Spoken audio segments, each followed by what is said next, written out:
Both women became millionaires in the 1910s, each selling her own brand of hair care products. Both women are to be celebrated, but a lot more people are familiar with the name and story of Madam C.J. Walker, who was known as the first Black millionaire and the first woman to become a self-made millionaire. Before her time, there were certainly white women who were millionaires, but it was because of inherited wealth, usually from a husband or father.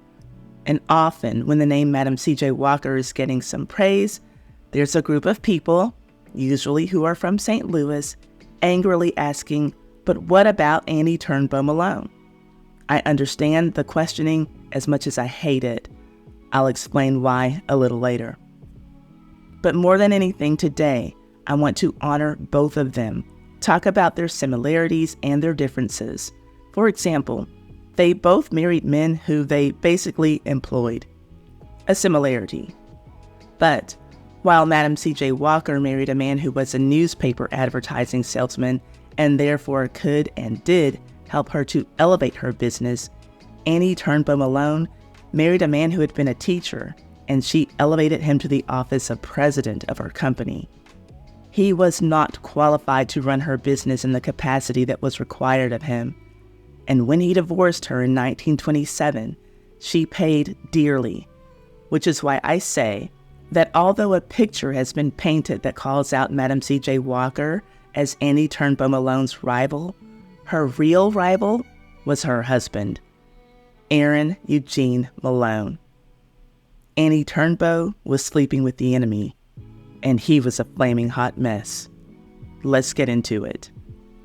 But first, if you like these videos about the most scandalous people from yesteryear who make Ty's Hot Mess History a time capsule for the culture, subscribe and hit the notification bell so that you can know every time that I upload content. And please hit that thumbs up to support this video for free. Thank you. Now, on to why you are here.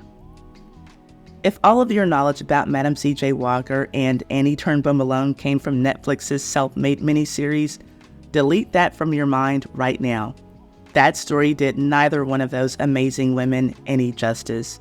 No matter how much or how little you know about either lady, let's kind of start over. Let's talk about their backgrounds.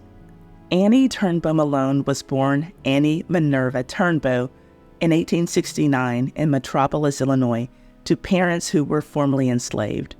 She was the 10th of 11 children, and she was orphaned when she was a very young girl. It's an understatement to say that her childhood was rough, but one thing that always seemed to be able to lift her spirits was styling her sister's hair, and she was really good at it. Annie attended public school when she went to live with an older sister in Peoria. She started high school but was not able to finish due to frequent illness that kept her from attending class regularly. But one of her favorite subjects was chemistry, and she would put it to use just a few years after having to drop out of school. Annie was also an observant girl and learned the importance of grooming and appearance for Black women. It was always a plus to look good, but Annie understood that having a pleasing appearance was an indicator of a woman's social standing.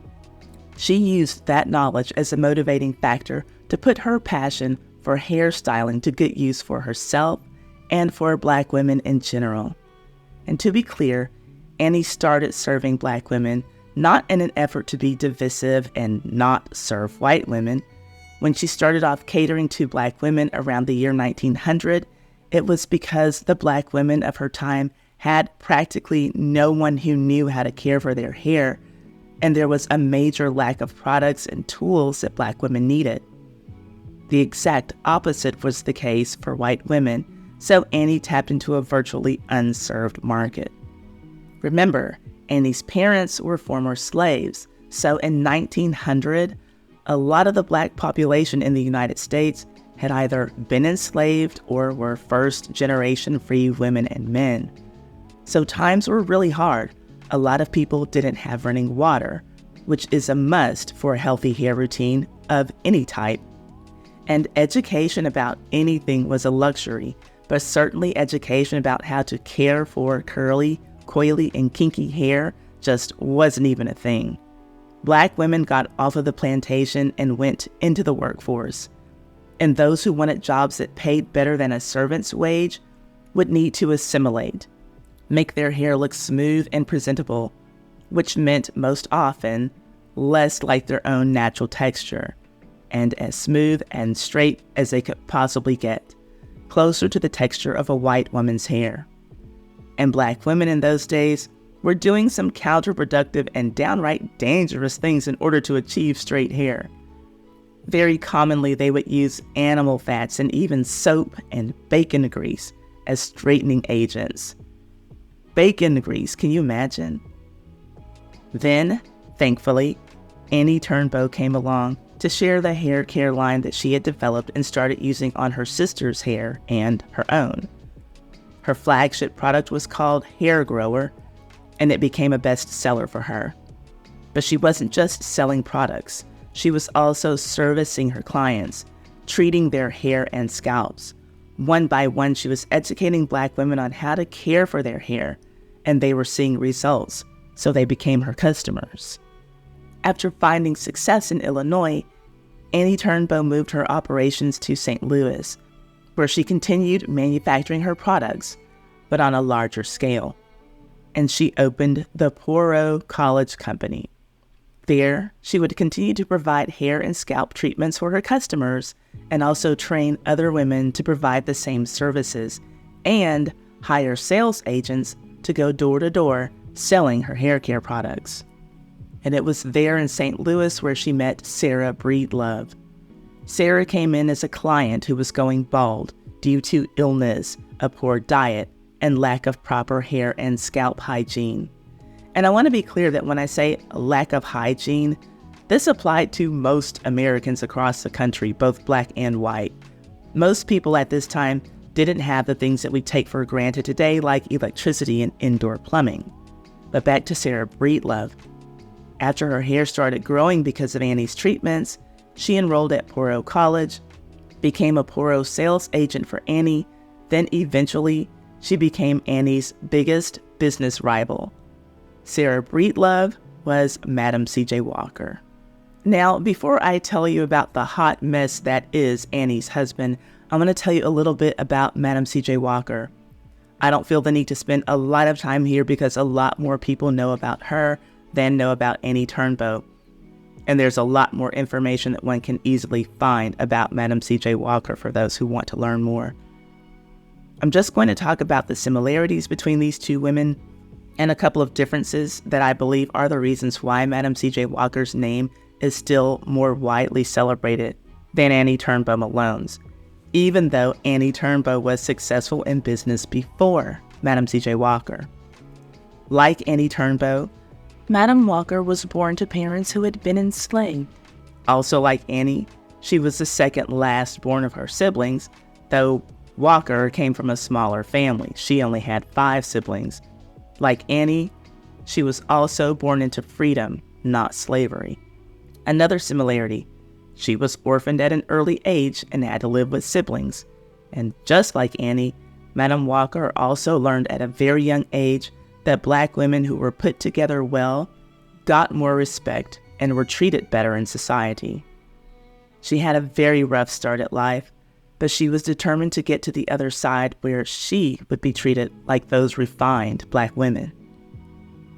And obviously, just like Annie Malone, Madam C.J. Walker also started her own Black hair products company that earned her a fortune. Both women built schools to train women how to use their products and start their own businesses. Both women employed sales agents that worked not only in this country, the United States, but many countries around the world. Alaska, which in the 1910s was not yet a part of the United States, Canada, countries in Central and South America, many island nations in the Caribbean, the Philippines, and even some countries in Africa. Both women bought a lot of real estate.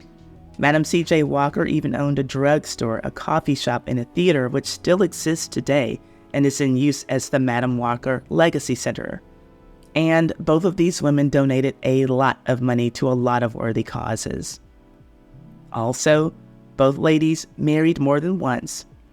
and they both brought on their husbands to help them run their businesses. And this is where some dissimilarities come into play that were critical in their journeys. Unlike Annie, Walker did not receive a formal education, but this is actually where she got the edge on Annie Turnbo, because she knew how to learn from people who were smarter than she, and how to delegate duties for the things that she did not know how to do. And she had a real knack for picking just the right people. Her third husband, Charles Joseph Walker, was one of those right people. For business, not marriage. He was known to cheat on Madam CJ quite openly, even with one of her employees. But when they started in business together, he helped her to get her already successful business to the next level. Now, Madam CJ Walker is someone to be admired. I don't care how you slice it. But her start in the hair care business looks shady at best. And I think this is why Annie Turnbo Malone supporters get bent out of shape when they see how much Madam CJ Walker is celebrated. In 1905, Walker was still working as a Poro agent for Annie Turnbo. She relocated to Denver, Colorado to sell the products there.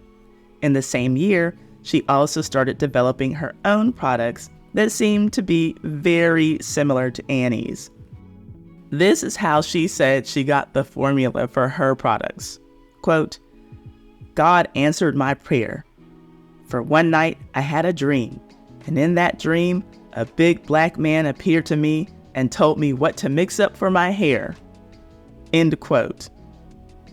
A black man told you something useful? Ha, you're right.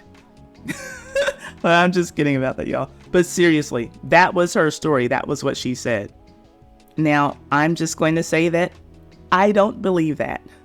I 100% believe that she was, let's say, heavily inspired by Annie Turnbo's products that were right in her house because she was selling them.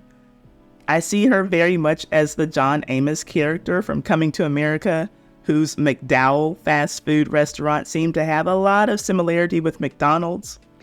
After all, Walker was selling Poro hair grower. Then she created Wonderful Hair Grower. I think that that's more than a coincidence, but I have to point out that this formula was nothing new. It had been around for more than 100 years, so it didn't belong to Annie or Walker. As a matter of fact, they weren't even the only two people who were selling it. They were just the biggest names in the game. A news page from the New York Age in 1915 shows 5 different companies selling some variation of the same product. Each company just put their own spin on it, maybe adding an extra oil or a fragrance, then putting it out on the market. But Annie Turnbo and Madam Walker are the ones who became the most successful at it, which brings us back to Madam Walker's husband. He was a newspaper man in advertising sales. He knew about advertising and what made a product sell, and he had a lot of connections that he used to help Madam CJ expand her business rapidly. She had gained a lot of knowledge from the Poro College, very likely also studying Annie's products, and from her brothers. 3 of them were barbers and owned their own barbershop. There's no doubt that at the start, Madam CJ Walker and her husband were partners, each who brought something unique and very necessary to the business. Unlike Aaron Eugene Malone, Annie Turnbo's husband. They had known each other in childhood, then reacquainted as adults. He made a living for himself in education, first as a teacher, then later as a school principal. Though at the time Annie Turnbo reunited with him in adulthood, he was a Bible salesman. The couple had reportedly dated in high school, then in 1914, Aaron ran into Annie and rekindled the sparks, and asked her to marry him. She said yes, then the Topeka Plain Dealer wrote all about it. Their wedding would take place on April 28, 1914.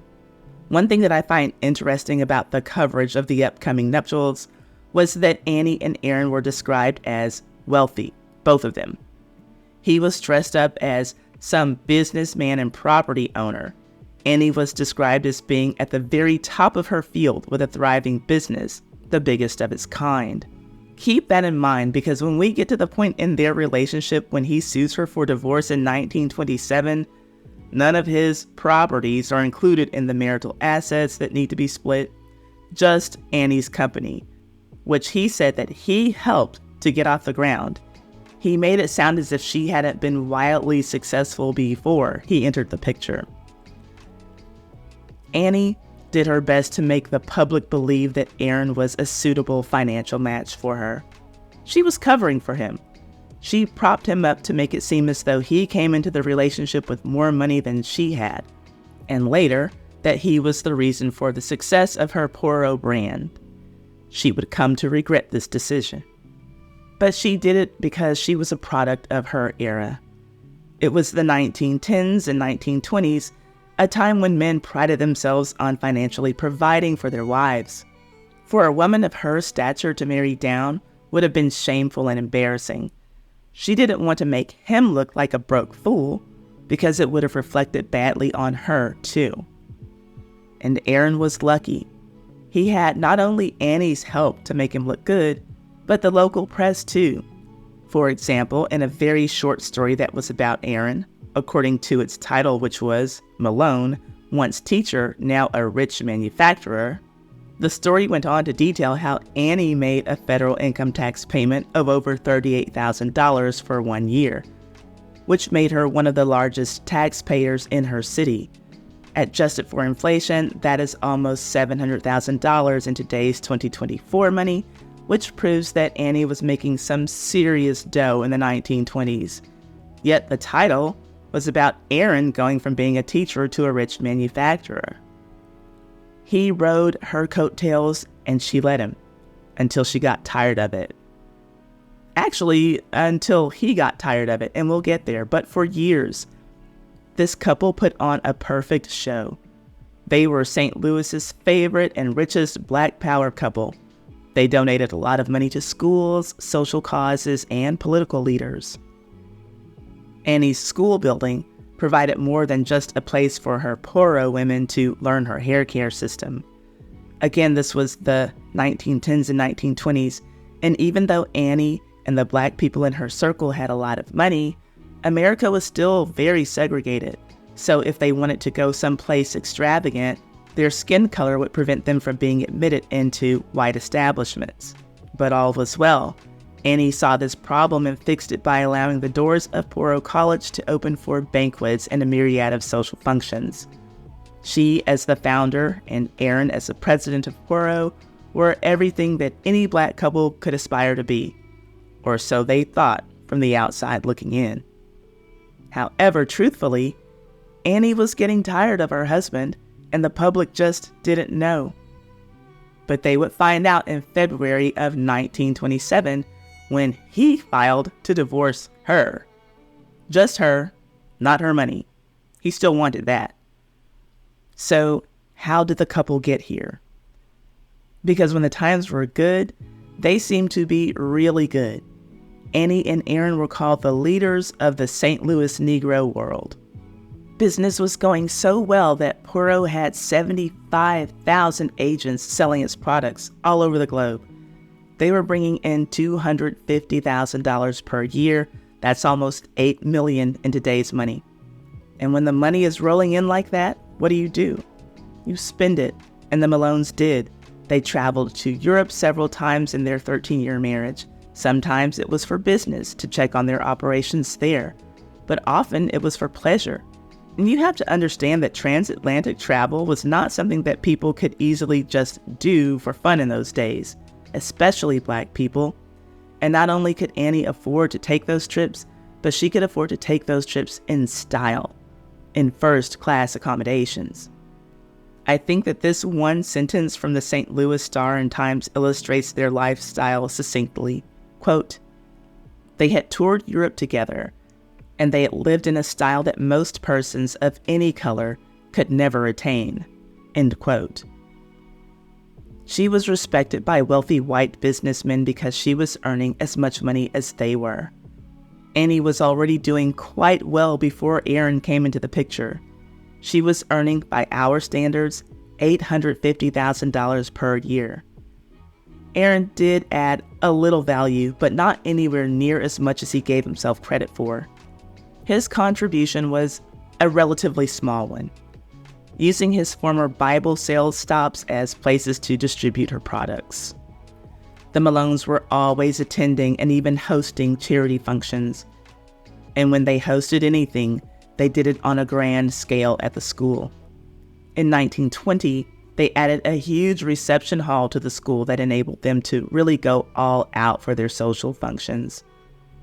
I can't stress just how big of a deal this was, especially for the handful of upper-middle-class Black people who had money to donate to charity and spend on tuxedos and ball gowns and luxury cars. They couldn't simply just rent out white-owned banquet halls at that time. Annie's ballroom gave them a meeting place for their version of high society, and its opening was covered by Black newspapers from all over the nation and attended by wealthy Black people from several states. In the 3 years before their divorce, they had given away over $90,000 in donations to a number of organizations, attending those galas all dressed up and hand in hand. Among those recipients of funds from the Malones were Howard University and what was then called the Negro YMCA. These two were the picture of a loving, supportive couple. Now, the citizens of St. Louis were surprised to hear about this divorce filing when it came, but Annie most likely wasn't. Things at home had not been feeling lovey-dovey for well over a year before Aaron filed to divorce her. Here's what the divorce petition revealed. The Malones had been living at Poro College for at least a couple of years before the divorce. There were a number of living quarters there, so that's not really the issue. The problem was that the couple had been living in separate quarters since February 28, 1925, almost 2 years before Aaron filed for divorce. Not only had they not been living together, they had not spoken to each other since May of 1926. That's 8 months of silence. 8 months of not having to hear the old ball and chain nag. Sounds like a vacation, right, fellas? No, again, I'm just kidding. I'm kidding, ladies. Here's what Aaron had to say about Annie.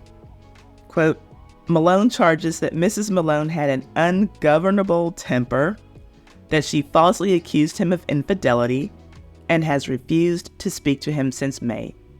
He charges that on February 28, 1925, he returned home one night to find his clothes in the students' quarters, with the locks on his family quarters and the library changed. He alleges that this action was a desertion, and it is on this ground that the divorce is sought. End quote. When I say that Aaron gave himself too much credit for the success of the Poro Corporation, this is what I mean and why Annie was so upset. As a corporation, Poro had 100 shares of stock. Annie did not like that 97 of those 100 were in her husband's name. At some point, the corporation dissolved and a partnership agreement was made, with each party having half interest. But by this point, he had proven himself to be greedy and not trustworthy. All of this was going on behind the scenes while the Malones continued to put on happy faces for the public to see. But if any of those people who were admiring the Malones' relationship up close had a keen eye, they might have been able to detect a few cracks in their marital facade, because a couple of incidents took place right before their very eyes. Annie would hold graduation ceremonies for the women who attended Poro College and mastered various hair care and styling techniques. After she got married, both she and Aaron would attend and perform duties at the graduations. Each year, Aaron would make the commencement speech and Annie would present the diplomas. Well, when it came time for the June graduation of 1925, Annie took a little vacation and left the city, leaving Aaron to give the speech and perform her usual task of handing out the diplomas. One might call her actions a bit passive-aggressive. What do you think? Annie was fed up. She'd had it up to here. If I were on camera, you'd see my hand slightly above my head, indicating her level of piss-offedness at her coattail-riding husband, but alas, I'm not on camera. Here's another example of one of her public displays of resentment for her husband that was printed in the St. Louis Star. While the Malones were hosting a banquet in their fabulous ballroom, Annie ordered for Aaron's plate and chair to be removed from the head of the table. Boy, oh boy. If that was not the most public way of saying, you are not the head of this household, I don't know what is.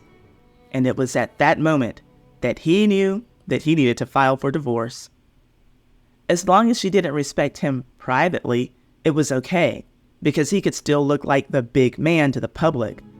But public disrespect in front of their rich circle proved to be too much for Aaron's ego to bear. And with the divorce story now public, Annie went on and spoke her piece. Now, we all know that Annie had an innate knowledge of how Black women needed to present themselves in order to be respected. That was a huge part of her business, giving Black women the right hair to help them get their feet in the doors of the right places, along with teaching etiquette and anything else that would help Black women appear to be more polished. That was who she was. But after Aaron called her out, all of that etiquette went out of the door. She went into full-blown code switching mode. In case you don't know what code switching is, it is simply customizing one's style of speech to address a particular situation or audience. So, while I'm sure that 95% of the time, this is the Annie that people got.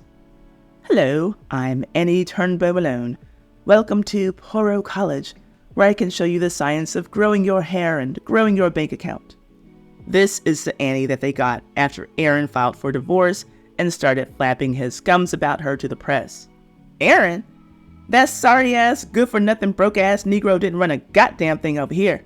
This lazy, Bible-selling Negro didn't have 2 pairs of shoes when I met him. He came around me creeping on a come-up. Okay. I'm paraphrasing slightly, and I'm sure that she didn't say all of that, but she did say a lot. On January 15th, 1927, she made a public statement about her husband's request for a divorce and his claims against her. It was printed in the St. Louis Globe-Democrat, and here are her own words. Quote, "All I can say is, God forgive him, for he knows not what he does. That college belongs to me to the last penny, and now he claims partnership, saying he made Poro College a national institution.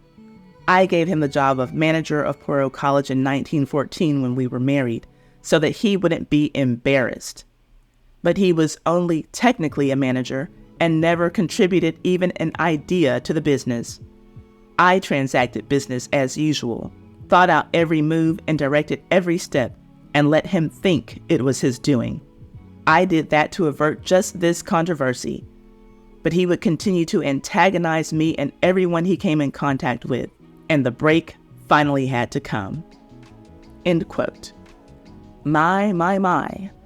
Since the 1920s, it has never worked well for these wealthy, famous women to marry the hired help. Ask Mary J. Blige, Kelly Clarkson, and Wendy Williams. I'm sure that there are many more examples that you can think of. Put them in the comments. After all that Annie had to say about Aaron and his audacity to sue her, it remained his contention that it was his business experience that had made Poro a success, even though his only prior business experience had been selling Bibles. Nevertheless, he wanted half interest in Poro College. After Aaron filed for the divorce, the couple didn't waste any time getting on with the process. They both hired lawyers. Annie's attorney was Charles Nagel. Just before Annie hired him, President Calvin Coolidge had appointed him to head a governmental agricultural commission. He was a prominent, high-class heavy hitter. Aaron's lawyer was a man named Edward Forrestal, and he had a reputation for winning cases that most people said had no merit. He took on big money cases, and as a rule, part of his fee was 50% of whatever he won for his clients. So he had every reason to take on Aaron as a client. He had the potential to make a huge fortune off of him.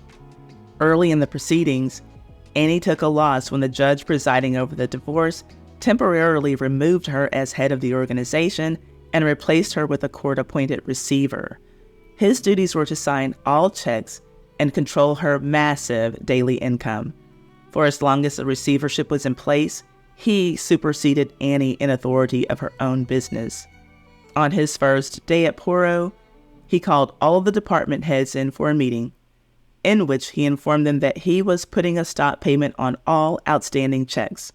The most important detail that he let them know was that he was the boss now. The St. Paul Echo described him as a gentleman of the crimson neck variety. And I must say that that is the most colorful way that I have ever seen anyone call a man a white man.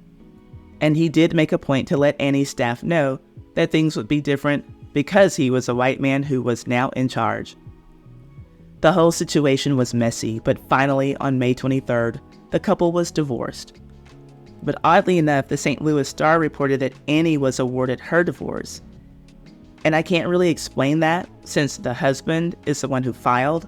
Maybe she filed separately and later. I won't pretend to know. I'm just sharing with you what I learned from my sources. It was reported that she paid a $200,000 settlement to him. Remember that his lawyer got to keep half of that. And even though that $200,000 made him rich, Aaron continued being a grubby little scoundrel with women. Well, with people in general. During the process of the divorce, he hired a woman named Maddie Beasley to be his own personal stenographer. He promised to pay her $10 a week plus a $2,500 flat fee. He paid her all the $10 weekly payments, but never the $2,500. Right after he settled for his payday from Annie, he was sued 4 times within 1 week from July 18th to the 23rd, all stemming from the side deals that he had related to Annie's business, directly or indirectly. Another lawsuit was from a man named William Dawson, who also owned an interest in Annie's property. But he was suing Aaron because his dealings had been with him. He was looking for $7,500. I wasn't able to find out how these lawsuits ended, but it sounds like Aaron continued to be Aaron.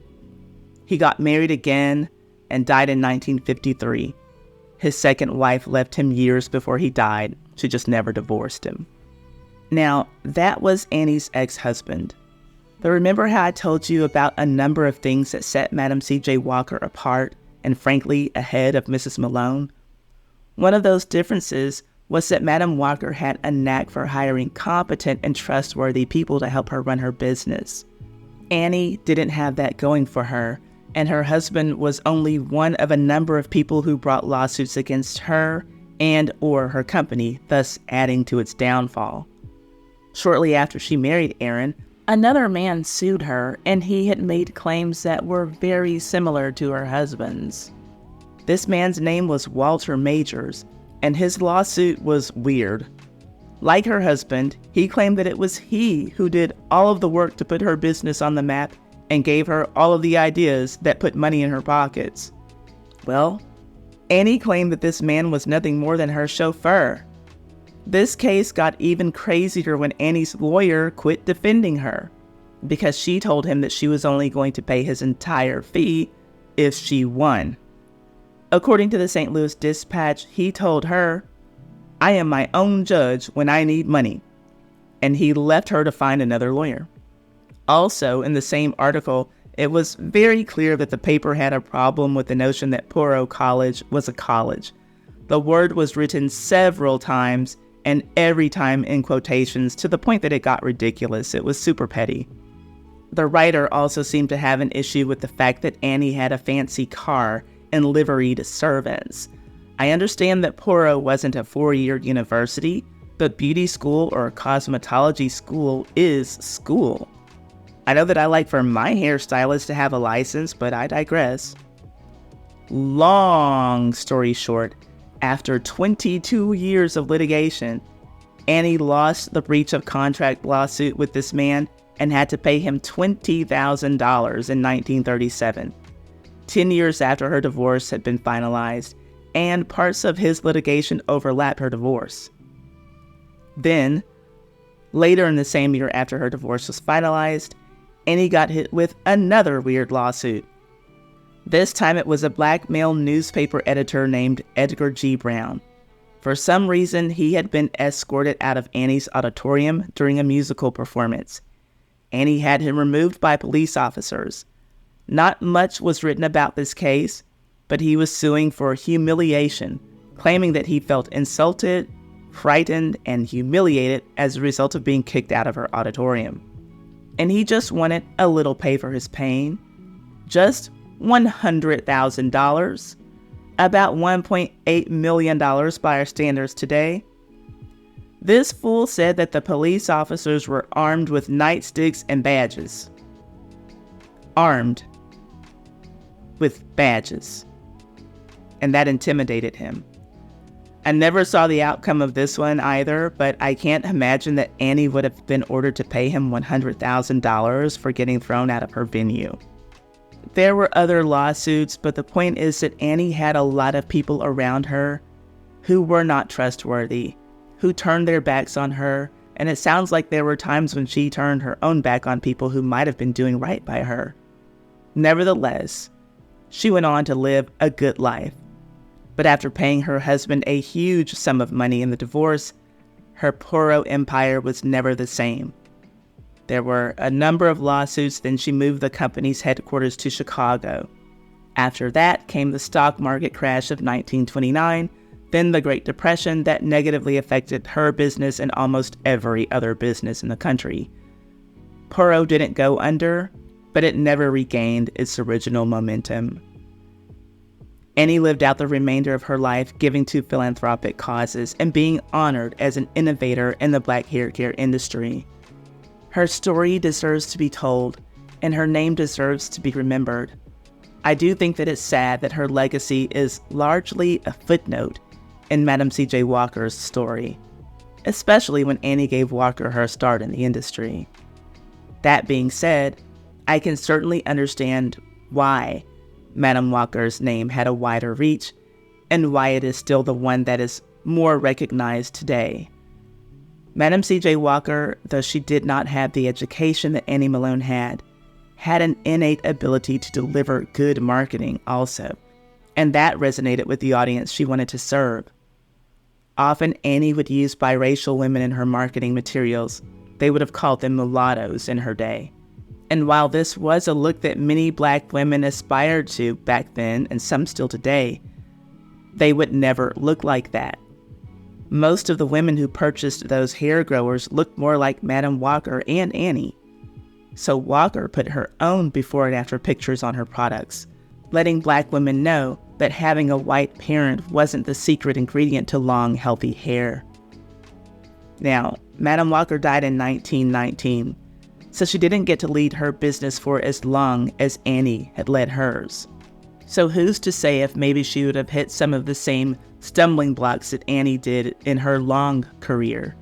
But in her time as the head of the Madam C.J. Walker Company, her business was not plagued with lawsuits in the way that Annie's was. And she hired people who she trusted and who trusted her and who wanted her to succeed.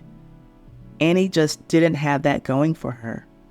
Yet and still, she accomplished so much. And even though Madam C.J. Walker goes down in history as the first black self-made millionaire, Annie got there too. Both of these women accomplished that feat in the 1910s. Before anti-lynching laws or the civil rights movement or affirmative action, these two women who were born to parents who had been slaves became a couple of the richest people in the world. And that should be celebrated. It's recorded in history that Madam C.J. Walker was the first one to become a millionaire. And some people say that that's not true, that Annie got there first, but let's say that the history is the truth.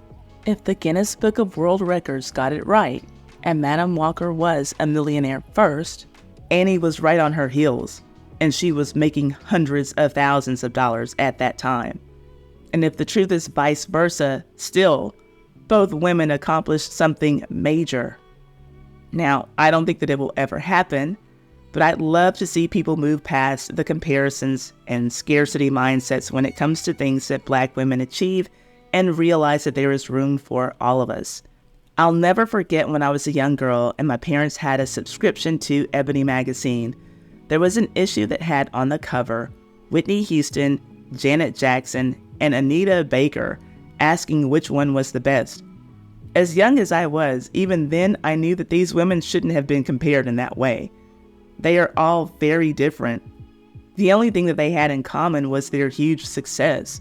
but we were told to pick one. And the same type of thing happened before then and continues now with Black women. So many people are still trying to figure out who is the queen of rap instead of enjoying the fact that a lot of women are doing well in that field. And it's something that I don't even see happen with Black men. I don't know how many rappers look something like this. And the people who like them, like all of them. There are no contests in which one must choose his favorite red-headed dreadlock-wearing rapper. And I could be wrong, but I don't think that the same type of comparisons exist for white women. I'm an 80s kid, and as far as I know, it was okay to like Madonna and Cyndi Lauper and Pat Benatar and Annie Lennox. White women, please let me know. Maybe I'm wrong. Maybe my white friends didn't let me in on all of the pop music secrets. But there I go on another tangent. One of the points of this video is obviously that both Madam C.J. Walker and Annie Turnbo Malone deserve recognition. It should be and not or when it comes to them. Madam Walker is celebrated worldwide, and Annie's legacy is revered in St. Louis, where she made her fortune. She died in 1957 after suffering a stroke. And the Annie Malone Children and Family Services Agency still thrives today, carrying out its mission to improve the quality of life for children, something that was very near and dear to Mrs. Malone's heart. St. Louis also holds an annual Annie Malone May Day parade in their downtown. I love that the city won't let their heroine's legacy die. And I understand their frustration at why she isn't more well known. Her legacy also lives on through the sorority Zeta Phi Beta. She was inducted as an honorary member in 1926. Now, the other, maybe not so obvious point of this video is to hopefully inspire someone. I don't know when you are watching this, but I premiered it on New Year's Day 2024 for a very intentional reason. The start of a new year is often a time when people set goals and resolutions for themselves. And it is my hope that the rags to riches stories of two Black women who were born to parents who were slaves inspires you to know that you can do anything. Madam C.J. Walker didn't start her company until she was 41 years old. And I believe that Annie Malone was just slightly younger, around 37 when she started hers. Today, we say that's kind of old to get something started. But I hope that you don't just enjoy this story. I mean, it's a great story, don't get me wrong. This is my favorite channel. But there is a takeaway from this story that no matter who you are, Black, white, Asian, Latino, woman, or man, if you want to do something, do it. There's still time because you're still breathing. Go do the thing, whatever the thing is. Start that business. Break that addiction. Go back to school and get that degree. Lose that weight. Apply for that promotion. Leave that abusive relationship. I've done that. Start that YouTube channel. I've done that too. And I didn't start my YouTube channel until I was in my 40s. I'm still in my 40s, but you get the point. Somebody wants to hear what you have to say. We all have a unique opportunity simply because we are here and breathing. I implore you, don't waste it.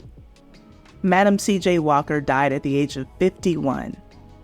She was just getting started in business. I can only imagine what she would have accomplished if she had lived a little bit longer. That being said, take care of your health too. That is something that Walker did not do. And that's where you and I have an advantage. We're still breathing. You see, this thing called life, we only get one shot at it.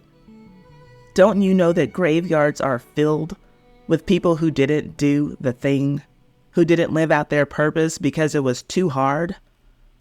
Life is hard. It's hard being poor and not having enough of what you need. It's also hard working your butt off, taking a risk, doing something that's fulfilling, and seeing it pay off for you and your loved ones. Which hard are you going to choose this year? It was hard for Annie Malone and Madam Walker, having people tell them you can't do this because you're Black, you can't do that because you're a woman. And a lot of the opposition that they faced was from Black people, especially Black men. But look at what they did in 1910. It's 2024 and you don't have those obstacles in your way. We tend to do a good job at paying our bills and existing. That's not living. This year, take the dance class, take the vacation, take the break that you need to regroup and get back at it, but live. Don't exist. Now I'm going to leave you with this quote from Madam C.J. Walker. Then I'm going to plug a couple of my videos for you to watch because they are very, very good. And if you made it this far in the video, thank you. And let me know what you're going to do to live this year. You all know I like to read my comments and I like to reply to as many as I can. Madam C.J. Walker said, quote, "I had to make my own living and my own opportunity, but I made it. Don't sit down and wait for the opportunities to come. Get up and make them." End quote. If you didn't already know about Annie Turnbo Malone, there's a 100% chance that you don't know who her most famous Poro graduate was. He was Chuck Berry. Before he became a legendary rock and roller, he followed his sisters right on down to cosmetology school, and his afro that turned into chemically relaxed hair that would swing around on his head was often done by himself. He was also a major fucking pervert. And that's what my video is actually about, so you can check that out on this channel. Annie Malone and Madam Walker were not the only women who married men below their station. So did Madeline Astor. After having been married to one of the richest men in the world, John Jacob Astor IV, who died on the Titanic, she reached way down into the deepest gutter and married a really hot-looking Italian boxer. He was never good in the ring, but he was pretty good at beating her. The results of that marriage were even worse than what Annie Malone suffered from her marriage to Aaron. I published a video about that saga that you can see here. I'll leave a link to it, and also the Chuck Berry video in the description box. My sources for this story are the Topeka Plain Dealer Archives 1914 and 1918, On Her Own Ground, The Life and Times of Madam C.J. Walker by Alelia Bundles, the California Eagle Archives 1923, the Smithsonian National Museum of African American History and Culture, the Hartford Courant Archives 1932, the St. Louis Post-Dispatch Archives 1915, 1925, and 1927, the St. Louis Star and Times Archives 1925 and 1927, the St. Louis Globe Democrat Archives 1927, the St. Paul Echo Archives 1927, and the Black Dispatch Archives 1937. This video has been brought to you by me. Well, my Patreon is a sponsor for this video. If you like these dirty scandals on my channel, then you'll love my Patreon, Ty's Too Hot Hot Mess History. It has all of the stuff that I can't talk about or show here because it's just too hot, too violent, too sexual, too graphic, too much. Come and join us there for the hot Hot Mess History. The link is in the description box.